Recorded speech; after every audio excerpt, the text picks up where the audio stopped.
오늘 귀한 부활주일 날 주시는 하나님의 말씀은 마태복음 28장 1절부터 8절까지 말씀이 되겠습니다. 마태복음 28장 1절부터 8절까지 말씀이며 제 성경으로는 신약 성경 52면에 있습니다. 마태복음 28장 1절부터 8절입니다.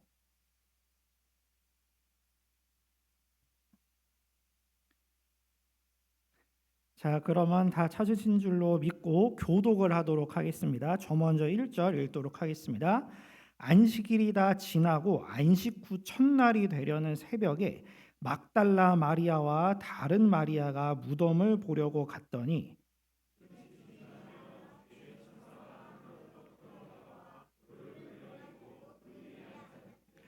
그 형상이 번개 같고 그 옷은 눈같이 희건을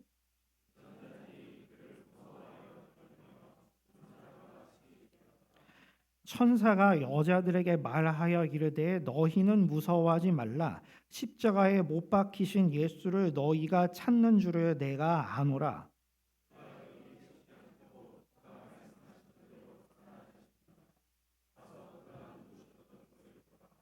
또 빨리 가서 그의 제자들에게 이르되 그가 죽은 자 가운데서 살아나셨고 너희보다 먼저 갈릴리로 가시나니 거기서 너희가 배우리라 하라. 보라 내가 너희에게 일렀느니라 하거늘 그 여자들이 무서움과 큰 기쁨으로 빨리 무덤을 떠나 제자들에게 알리려.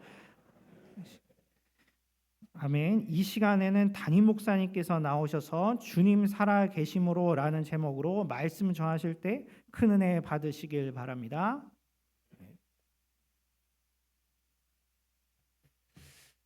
오늘은 부활절입니다. 우리 어린이들이 조금 전에 찬양을 해주셨는데 너무 잘했어요. 제 설교의 반은 다 한 것 같습니다. 아이들의 그 찬양 가사에 다 담겨 있는데 오늘 우리를 대신해서 죽으신 예수님께서 죽으신 지 사흘 만에 부활하신 날입니다. 예수님은 부활의 첫 열매가 되십니다. 예수님의 부활이 있었기에 우리도 죽음의 권세를 이기고 영광스러운 부활의 몸을 입으며 의와 평강과 희락이 넘치는 하나님 나라에 영원히 사는 놀라운 축복이 보장되었습니다. 여러분, 우리 인생의 가장 근본적이고 궁극적인 문제는 뭘까요? 죽음의 문제입니다. 죽음은 모든 사람을 지배합니다. 아무도 피해갈 수가 없어요. 우리는 모두 죽습니다. 반드시 죽습니다. 아무도 죽음에서 예외일 수가 없습니다. 이 죽음의 문제에 대한 해답이 있습니까? 세상은 답을 갖고 있지 못합니다. 철학은 답을 갖고 있지 못합니다. 과학도 답을 갖고 있지 못합니다. 날로 발전하는 생명과학도 단지 수명을 조금 연장시킬 수 있을 뿐이지 근본적인 해답은 아닙니다. 그런데 여러분, 우리 예수님은 답을 갖고 계십니다. 예수님은 죽음의 권세를 이기고 부활하셔서 우리에게 죽음의 문제에 대한 해답을 주셨습니다. 나사로의 무덤 앞에서 예수님은 이렇게 말씀하셨습니다. 요한복음 11장 25절 26절에 예수께서 이르시되 나는 부활이요 생명이니 나를 믿는 자는 죽어도 살겠고 무릇 살아서 나를 믿는 자는 영원히 죽지 아니하리니 이것을 내가 믿느냐? 유대인 종교 권력자들은 그들을 무력으로 지배하고 있던 로마 제국의 힘을 빌어서 예수님을 십자가에 못 박고 장례를 치렀습니다. 예수님께서 십자가에서 죽으신 다음 대제사장과 바리새인들은 예수님이 생전에 하시던 말씀이 생각이 났어요. 내가 사흘 후에 다시 살아나리라. 그래서 그들은 죽은 예수님의 무덤 입구를 거대한 돌을 굴려서 막았습니다. 그래도 안심이 되지 않아서 총독 빌라도의 도장을 찍어서 봉인을 하고 경비병을 동원해서 밤낮 없이 지켰습니다. 이제 다 끝났다고 생각을 했겠죠. 그러나 그게 끝이 아니었어요. 예수님의 무덤은 빈 무덤으로 발견이 되었습니다. 오늘 본문은 이렇게 시작합니다. 안식일이 다 지나가고 안식 후 첫날이 되려는 새벽에 막달라 마리아와 다른 마리아가 무덤을 보려고 갔더니 안식일이 지난 첫날 예수님이 죽으신 지 사흘째 되는 날인 주일 새벽에 막달라 마리아와 다른 마리아가 예수님의 시신에 향품을 발라드리려고 무덤을 찾았습니다. 그들이 무덤 가까이 갔을 때 큰 지진이 나고 무덤을 막고 있던 돌이 옮겨지고 천사가 그 위에 앉아 있었어요. 그곳에서 그녀들은 천사에게서 예수님의 부활 소식을 듣게 됩니다. 여인들이 예수님이 누우셨던 장소를 확인을 합니다. 빈 무덤이었어요. 요한복음의 말씀에 의하면 예수님이 부활한 그 빈 무덤에는 세마포와 수건만 놓여 있었습니다. 전에 예수님께서 예언하신 그대로 살아나신 현장을 확인한 것이죠. 부활을 믿지 못하고 있었던 여인들, 부활 신앙이 없었던 여인들, 인간적으로만 예수님을 사랑하고 존경하고 있었던 여인들에게 이것은 엄청난 충격이 아닐 수 없었습니다. 이 놀라운 사실 앞에 충격을 받은 여인들에게 천사는 어떤 메시지를 전하고 있습니까? 첫째, 무서워하지 말라 합니다. 5절 상반절 봅시다. 천사가 여자들에게 말하여 이르되 너희는 무서워하지 말라. 천사가 여인들더러 무서워하지 말라라고 하는 것은 그 여인들이 무서워서 떨고 있기 때문에 그런 것이죠. 오늘날 많은 사람들이 교회에 찾아옵니다. 매주 예배당에 출석하는 사람이 우리나라에서만 수백만 명이에요. 그러나 문제는 그들이 예수를 믿고 교회에 나오면서도 불안해한다는 것입니다. 두려워하고 있다는 거예요. 오늘 본문의 여인들이 예수님을 사랑하고 따르면서도 불안하고 두려워했던 것과 같습니다. 미래가 불안합니다. 세상살이가 불안합니다. 왜 그렇습니까? 부활 신앙이 없기 때문이에요. 예수님이 죽음의 권세를 이기고 부활하신 것처럼 나도 부활한다는 확신이 없습니다. 그 확신이 없고 소망이 없으니까 삶이 불안한 것이죠. 생활의 염려와 미래에 대한 불안으로 떠는 것입니다. 이 여인들은 예수님의 시체를 찾아서 이곳에 왔지 살아계신 예수님을 찾아오지 않았어요. 불안의 원인이 거기에 있었던 것입니다. 오늘날도 마찬가지입니다. 교회에 나와도 예수님의 부활을 믿지 못하고 부활하신 예수님을 만나지 못한 사람들은 뭔가 모를 불안감에 사로잡혀서 떨고 있습니다. 여러분에게는 불안과 염려와 두려움이 없기를 바랍니다. 이 시간 부활의 주님을 만나시기를 바랍니다. 그래야 여러분에게 있는 모든 염려와 불안이 말끔히 사라지게 되기를 주님의 이름으로 축복합니다. 이 세상을 지배하는 가장 강력한 힘은 죽음의 힘입니다. 모든 것을 지배하고 모든 것을 삼켜버리는 것이 죽음이에요. 그러나 그 죽음의 힘보다 더 무서운 더 강력한 힘이 있다고 성경은 가르쳐주고 있습니다. 그것은 죽음을 이긴 부활의 능력입니다. 성경은 예수를 믿는 우리가 죽은 다음에 부활한다 라고만 가르치지 않습니다. 우리가 살아가는 삶의 현장에서 날마다 예수님의 부활의 능력을 덧입고 살아갈 수 있다라고 가르쳐주고 있습니다. 그 부활의 능력이 우리와 함께 하는데 지금도 살아계신 주님께서 우리와 함께 하시는데 우리가 살며 부딪히는 시련이 아무리 힘겹고 어렵다고 할지라도 왜 절망합니까? 왜 좌절합니까? 죽음을 뛰어넘는 부활의 능력으로 삶의 시련을 이겨낼 수 있습니다. 우리가 지금 이 세상에서 당하고 있는 이 모든 고통과 고난과 역경은 이것으로 끝이 아닙니다. 우리가 부활의 안경을 쓰고 바라보면 이 모든 것이 다 은혜와 복이 될 줄로 믿습니다. 오늘 이 자리에 아픔을 가지고 실패를 가지고 나온 분들이 있다고 하면 천사들이 전하여 준 말씀 기억하시기 바랍니다. 무서워 말라. 우리 옆 사람 한번 쳐다보면서 인사하십시다. 두려워하지 마세요. 기뻐합시다. 어린이들이 제일 잘 따라하고 있어요. 천사는 여인들에게 또 어떤 메시지를 전하고 있습니까? 살아나셨다 하는 것입니다. 6절 봅시다. 그가 여기 계시지 않고 그가 말씀하시던 대로 살아나셨느니라. 와서 그가 누우셨던 곳을 보라. 예수님의 무덤에 시체가 없는 것은 예수님께서 실종되신 것이 아니라 도난당한 것이 아니라 다시 살아나셔서 그렇다는 것입니다.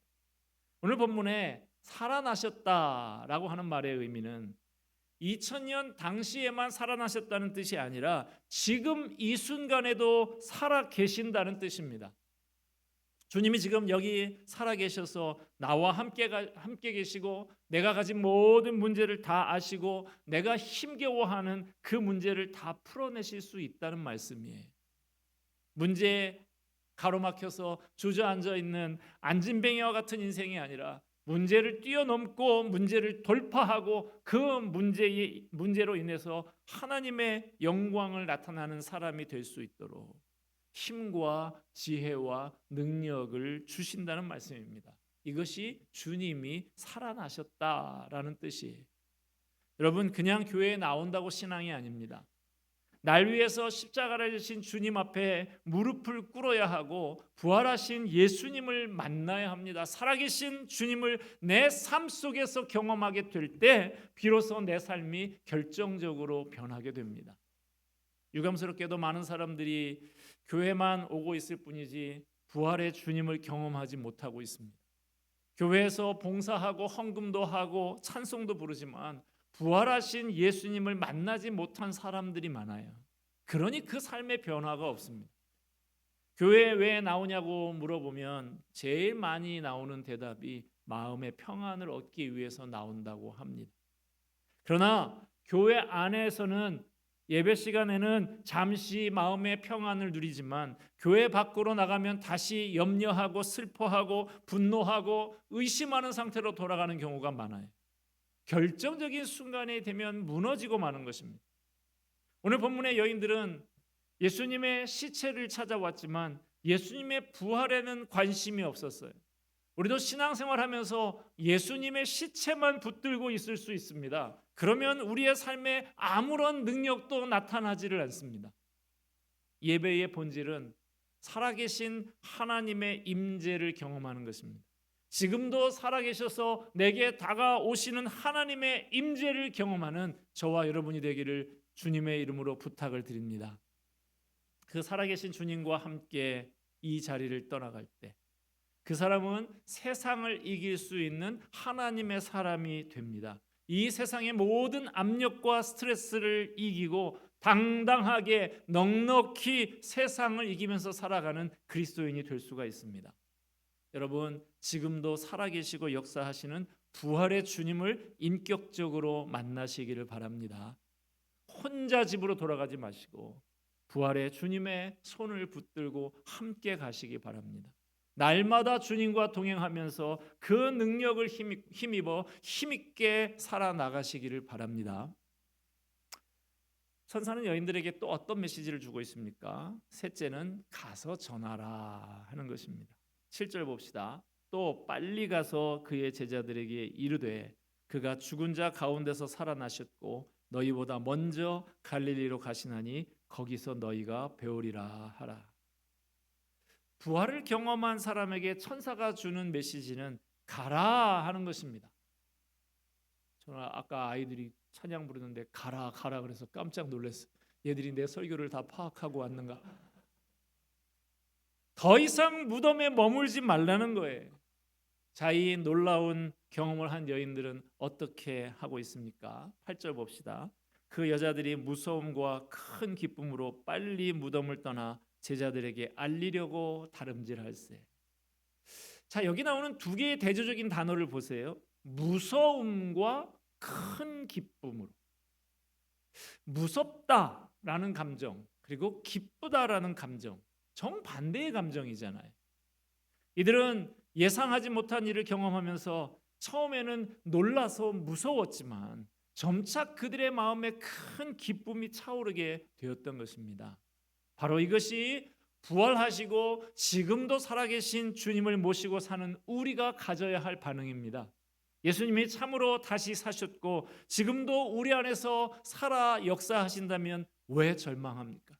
왜 좌절합니까? 우리의 주님이 죽음을 이기고 부활하셨다고 하면 그 부활의 주님이 오늘도 우리와 함께 하신다면 우리는 기쁘게 살아야 합니다. 우리 주님이 죽음을 이기고 부활하셨기에, 부활하신 주님이 지금도 우리와 함께 하시기에 우리는 무서워하지 말고 기뻐해야 합니다. 이 기쁨을 맛보고 이 기쁨이 회복되는 부활절이 되시기를 주님의 이름으로 축원을 드립니다. 이 자리에 사랑하는 사람 떠나보내고 슬픔에 젖어 살고 있는 분이 혹시 있습니까? 직장을 잃고 사업이 어렵고 계획했던 일이 잘 안 돼서 좌절하고 슬픔에 잠겨 있는 분들이 있습니까? 죽음을 이기고 부활하신 주님께서 이 시간 여러분의 눈물을 닦아 주시기를 바랍니다. 우리 모두가 주님을 만나며 기쁨이 회복되는 부활절이 되기를 주님의 이름으로 축복합니다. 슬픔에 쌓여서 무덤에 찾아왔던 여인들은 부활하신 예수님을 만나고 나서 완전히 다른 사람으로 바뀌었어요. 여인들은 기쁨의 소식을 다른 사람들에게 알리기 위해서 다름질을 했습니다. 예수님의 부활을 목격한 여인들은 세상을 향해서 힘차게 달려가서 만나는 사람마다 외쳤습니다. 우리 예수님께서 다시 사셨다. 죽음의 권세를 이기고 다시 사셨다. 다시 사신 예수님이 나와 함께 하신다. 이 여인들을 통해서 첫 부활의 소식이 전해졌고 온 성이 발칵 뒤집혔습니다. 그리고 그 이후에 부활하신 주님을 만난 제자들에 의해서 부활의 복음은 점차 온 세상에 전파되고 세상을 변화시키게 됩니다. 그것을 반대하는 사람들이 갖은 박해를 다 했지만 도저히 막을 수가 없었어요. 부활의 증인들이 죽음을 두려워하지 않고 복음을 전했습니다. 죽음을 두려워하지 않고 덤벼드는데 어쩌겠어요. 그들은 불과 얼마 전에 예수님이 십자가를 지실 때 하나같이 두려워서 도망쳤던 사람들입니다. 그런 그들이 부활하신 예수님을 만난 이후로는 완전히 달라졌어요. 모두 다 죽음을 두려워하지 않는 부활의 증인이 되어서 세상을 향해 힘껏 외쳤고 그 사회에 엄청난 파란을 일으켰습니다. 2000년 전에 부활의 첫 증인이었던 여인들이 부활의 복음을 전했다면 오늘 21세기에는 누가 이 부활의 복음을 전해야 하겠습니까? 저와 여러분이 하지 않는다면 누가 하겠습니까? 우리가 내 가정, 내 일터, 내 동네에서부터 전하지 않는다고 하면 누가 하겠어요? 우리가 주님이 부활하신 것을 믿고 예수님의 부활은 곧 우리의 부활의 보증이라는 사실을 알고 있다면 어떻게 잠잠할 수가 있겠습니까? 지난 주일에 제가 화상에 바르는 좋은 연고를 알게 돼서 여러 사람에게 알려줬다 그랬죠. 여러분, 화상에 바르는 좋은 연고 수준이 아니라 암을 완전히 정복할 수 있는 놀라운 약을 발견했다고 하면 여러분 잠잠할 수 있겠습니까? 아는 사람에게 전화를 걸 겁니다. 아픈 사람들이 있다고 하면 찾아갈 거예요. 여기에 암을 정복한 놀라운 신약이 있다고 흥분하면서 알려주지 않겠습니까? 벅찬 감동을 안고 다름질해서 기쁜 소식을 전했던 여인들을 통해서 1세기의 세상이 완전히 달라졌다고 하면 21세기를 사는 우리가 사는 이 세상은 저와 여러분의 증언을 통해서 달라져야 합니다. 우리 주님의 용서와 새 생명을 체험한 사람이 아직도 용서할 줄 모르고 용서받을 줄 모르는 사람들에게 찾아가야 하지 않겠습니까? 그 마음이 어둡고 감옥과 같이 처절한 절망 속에서 살아가는 사람들에게 찾아가서 여기 새로운 삶이 있다고 전해줘야 하지 않겠습니까? 빠른 걸음으로 가서 부활의 소식을 전했던 여인들을 통해서 1세기 사회의 세상이 새로운 새벽을 발견할 수가 있었다고 하면 오늘 21세기는 저와 여러분의 증언을 필요로 하고 있습니다. 말씀을 맺습니다. 여러분, 주님께서 부활하셨고 지금도 살아 계시다면 우리의 삶은 어떻게 달라져야 할까요? 이 부활절에 우리 자신들에게 물어봐야 할 질문입니다. 주님께서 부활하셨고 지금도 살아계신 주님을 저와 여러분이 참으로 믿고 의지하면서 살아간다면 우리는 어떻게 살아야 할까요? 무서워하지 말아야 합니다. 세상이 아무리 힘들고 어려워도 반드시 이길 수 있다고 믿어야 합니다. 마음속에 있는 열등감과 피해의식과 울분과 상처들을 다 씻어내야 합니다. 질병으로 죽음의 두려움에 시달리는 분들도 주님의 부활의 주님을 마음에 모시면서 그 마음의 담대함을 얻어야 합니다. 그리고 부활의 주님, 지금도 살아서 역사하시며 다스리시는 주님을 내 삶의 주인으로 모셔드리고 주님과 동행하며 살아야 하겠습니다.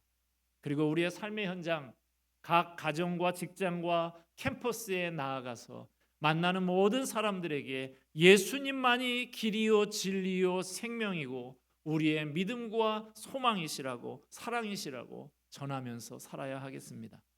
이 시간 사망 권세를 이기신 주님의 부활을 축하하며 예배하는 저와 여러분 모두에게 부활의 확신, 부활의 기쁨, 부활의 소망, 부활의 능력이 충만하시기를 주님의 이름으로 축원드립니다. 기도하겠습니다. 은혜와 사랑이 풍성하신 하나님 아버지, 오늘 이 예배를 통해 부활의 소망을 갖게 하시니 감사합니다. 주님, 두려워하지 않겠습니다. 이런저런 이유로 두려움에 시달렸던 사람들, 이 시간 부활의 주님, 지금도 살아 역사하시는 주님을 마음에 모시고 담대함으로 살아가게 하옵소서. 주님의 부활의 기쁜 소식을 달려가 전했던 여인들처럼 우리도 우리의 삶의 현장에 나아가 만나는 사람들에게 예수님만이 길이요 진리요 생명이라고, 우리의 믿음과 소망과 사랑이시라고 전하며 살아가기를 소원합니다. 예수님의 이름으로 기도하옵나이다. 아멘.